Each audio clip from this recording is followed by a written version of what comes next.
Hello everyone, now we're recording. Welcome back to my channel. Ako nga pala ulit si Lex De Leon, a BS Chemical Engineering student from UP Los Baños. Sorry natagalan ako kasi nagkasakit ako. So here's the second part of the quadratic equation discussion. Nandito na tayo sa paraan kung paano masosolve yung mga quadratic equations. First method ay factoring. Alamin mo yung factors, then from the factors, dun mo kukunin yung roots. Okay? So number 1, so x squared minus 9x plus 18 is equal to 0. O, paano natin to fa-factorin? Kailangan natin malaman kung anong dalawang numbers na kapag inad mo, equal sa negative 9. Kapag binultiply, equal sa positive 18. Paano yon? So, isip muna tayo. Ano ba ang dalawang number na pag inad ay negative 9? Pwedeng negative 5 at negative 4, no? Negative 8 at negative 1, or negative 6 and negative 3. Okay? Pag inad mo yan, lahat yan equal sa negative 9. Pero, kapag ba minultiply mo yan mga yan, lahat yan equal sa positive 18. So, let's check, no? First is negative 5 times negative 4. Ano yan? Positive 20. So, hindi pwede. Negative 8 times negative 1. Positive 8. Hindi rin pwede. Last one, negative 6 times negative 3. Positive 18. Okay. So, nakuha na natin. Ibig sabihin, ang roots ng quadratic equation manggagaling dito. Okay? So, negative 3, no? So, x minus 3 times x minus 6 is equal to 0. So, paano natin kukunin yung roots? Since multiplication siya at naka-equate siya sa 0, ibig sabihin, isa sa binomial na ito ay equal to 0. Kasi lahat na i-multiply mo sa 0 ay equal sa 0. Right? So, if we assume na itong kaliwa muna ang hindi magiging 0, then we will cancel it, no? Cancel muna natin yan. So, x minus 6 is equal to 0. Then, from this, we will get the value of x. So, x is equal to 6. Okay? So, that's the first value of x. So, lagawin natin x1. Pero, paano kung ito naman yung hindi magiging 0? Edi, let's cross it out. So, from that, kukunin naman natin x minus 3 is equal to 0. Then, from this, we will have x2, which is equal to 3. So, ayan. Yan ang roots ng ating quadratic equation. Paano malalaman kung tama? Eh di, substitute mo dun sa original. Let's try. Let's use 6. So, 6 squared minus 9 times 6 plus 18. Equal ba yan sa 0? Let's check. 36 minus 9 times 6 is 54 plus 18. O, add natin. 36 minus 54 is negative 18. Plus 18 is equal to 0. Okay? So, correct. Next, gamitin naman natin yung 3. 3 squared minus 9 times 3 plus 18 is equal to 0. Let's check. 3 times 3, 9. Minus 9 times 3, 27 plus 18. Okay, so 9 minus 27, negative 18.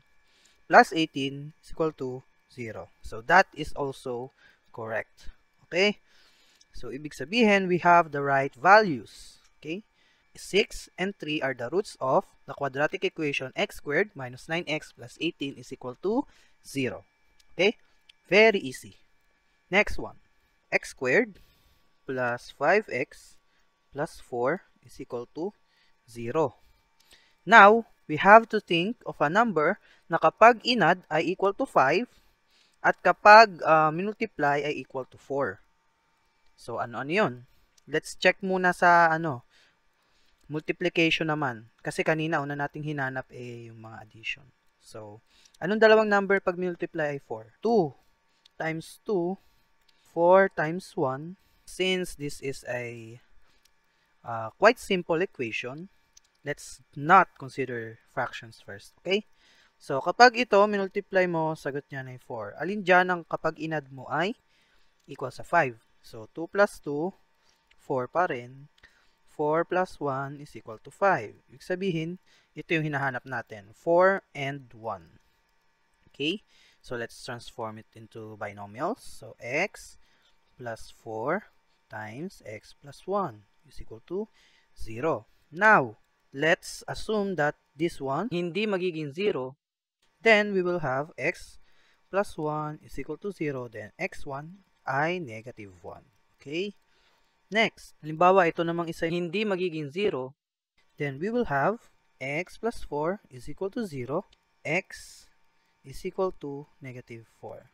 x2 is equal to negative 4.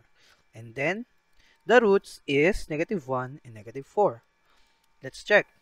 So, negative 1 squared plus 5 times negative 1 plus 4 is equal to 0. Let's check. Negative 1 raised to 2, that will be 1. So, negative 1 times 5 is negative 5 plus 4. We can already see because 4 plus 1 is 5 minus 5 is equal to 0, which means it is correct. Okay? Next one. So, negative 4 squared plus 5 times negative 4 plus 4 is equal to 0.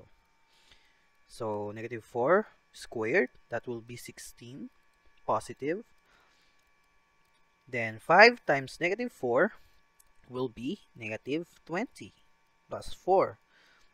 So, 16 minus 20 is negative 4 plus 4 is equal to 0, which means it is correct.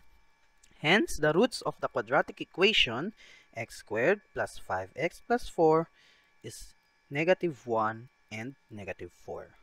Okay? Very easy again. Very easy. Next one. We have b squared plus 5b is equal to 0. Now, you can see that the value of c is 0. Since we have no constant, this will be a bit easier because all you have to do is factor the variable. Okay, let me show it to you. Since this is b squared plus 5b, if we factor b from each term, we will have, okay, b squared divided by b is b plus 5b divided by b, that will be 5, is equal to 0. Okay, you didn't have to think of two numbers, no? Kasi 0 nga yung c. Now, all you have to do is to assume that one of these is equal to 0. And if you do that, if you assume that this one is 0, you already know that the first root is b is equal to 0. Okay? You will get that b plus 5 is equal to 0. Then b2 will be negative 5. Okay? So, you already got the roots. That's quick, right? Because it is easier to factor. Okay? So, let's check. 0 squared plus 5 times 0. Then, everything is 0. So, that is correct. Next, if negative 5 is the value of b, we have negative 5 squared plus 5 times negative 5 is equal to 0. Okay? Then, negative 5 squared will be positive 25. And then, 5 times negative 5 will be negative 25. And that is obviously 0. Okay? Hence, the roots of the quadratic equation b squared plus 5b are 0 and negative 5. Okay? Very easy, right? You will be a master of factoring now. Okay, next one. Now, we have 35n squared plus 22n plus 3 is equal to 0. Now, we have a value of a, which is 35. This could make things complicated, as you know. But we can make a workaround for this. We just have to factor that one. We can factor that one. So, 35 n squared plus 22n over 35 plus 3 over 35 is equal to 0. Okay? We only took 35 from this, and this. Okay? Similar process to what we did for this one, except that we took, the one we took here is the coefficient. Since it's just a coefficient, we can divide it, no, from here, and that will be equal to 0. Hence, we will have an equation of n squared plus 22n over 35 plus 3 over 35 is equal to 0. Now, we have to think of two numbers that when we add is equal to 22 over 35, and when we multiply is equal to 3 over 35. Okay? So, it is easier na mag-isip ng number na i-multiply muna, no? Kasi, medyo komplikado kapag yung i-add, no? Masyadong marami. So, dito muna tayo sa i-multiply. So, ano ba ang fractions na makakapag-resulta ng 3 over 35? Okay? It could be 3 over 7 and 1 over 5. Right? Ano pa? It could be 1 over 7 and 3 over 5. Right? Both of them ay 3 over 35. Okay? So, i-check natin ngayon kung alin dyan ang magre-resulta sa 22 over 35 kapag inad. Okay? 3 over 7 plus 1 over 5. How do we add? We multiply the denominators. So, that will be 35. Then, we multiply 5 to 3. No? 5 times 3 is 15. Plus 7 times 1 will be 7, which is equal to 22 over 35. That was quick. Nakuha agad natin. So, let's try naman, no? Itong isa, kung mali nga talaga. 3 over 5. Same process since parehas ng denominator. But, dito makikita mo na 5 plus 7 times 3, 21, edi 26 over 35. Ibig sabihin, mali. So, ito dapat, no? Yan dapat. Hence, we will choose 3 over 7 at 1 over 5. N squared, n lang pala. sorry. 3 over 7 times n plus 1 over 5. Okay, is equal to 0. Now, we do the same thing kung anong ginagawa natin kanina. Let's assume that this one, ang hindi magiging 0, n plus 1 over 5 is equal to 0. Okay? Now, n1 will be negative 1 over 5. Okay? Next. Now, let's now assume that the right one, ang hindi magiging 0, then n plus 3 over 7 is equal to 0. And then, n2 is equal to negative 3 over 7. Okay? Now, let us check, no? Kung tama nga ba yan. Let us check. Let us substitute it to this equation. Or no, let us substitute it to the original equation, which is 35n squared plus 22n plus 3 is equal to 0. Okay, let's use negative 1/5.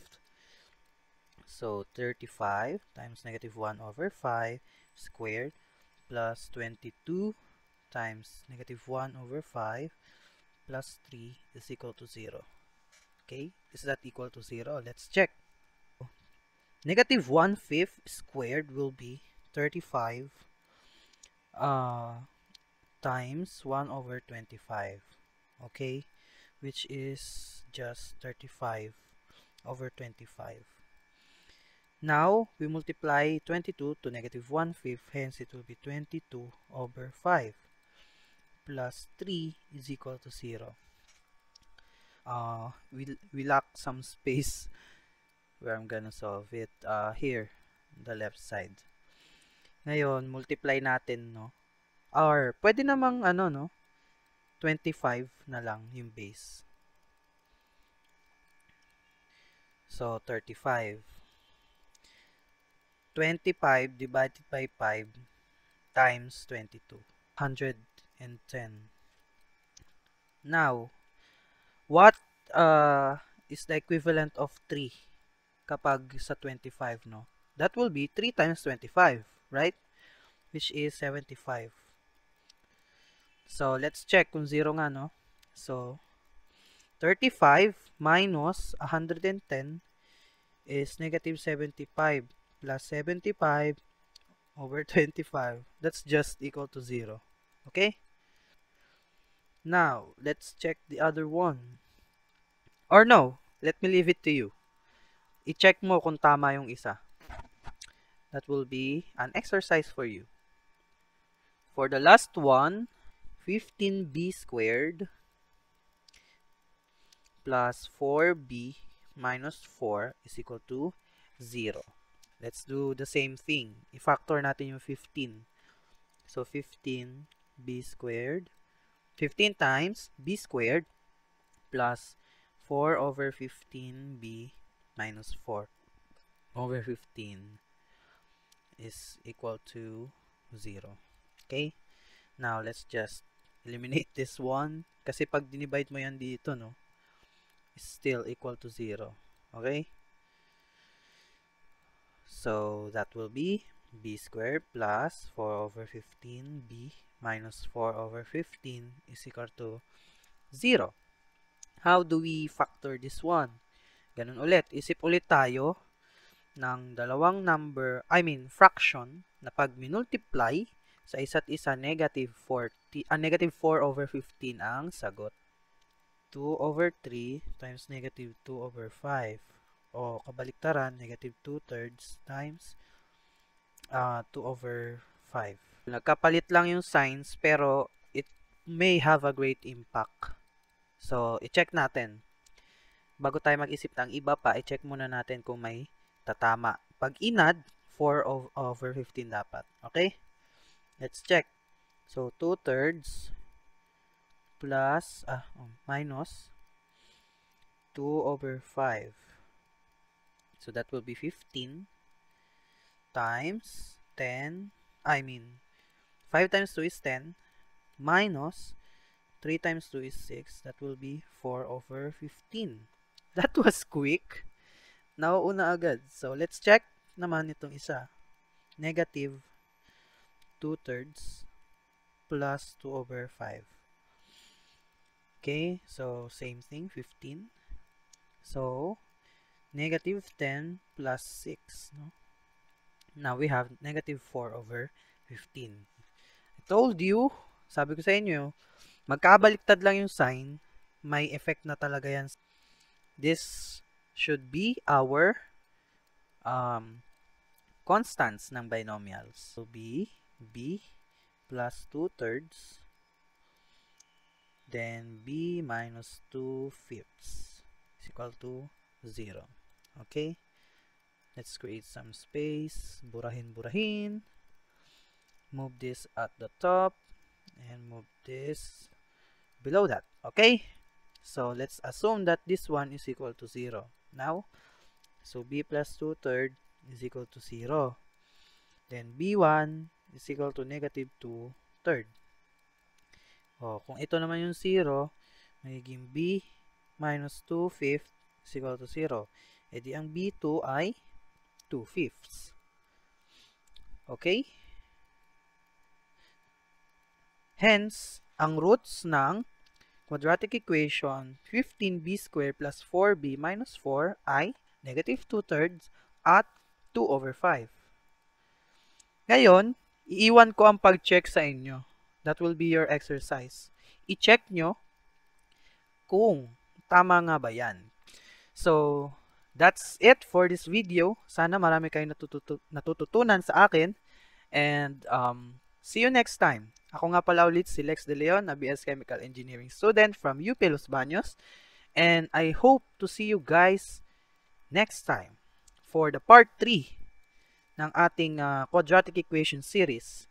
And ang topic naman nun ay completing the squares. Okay? Thank you guys and have a nice day.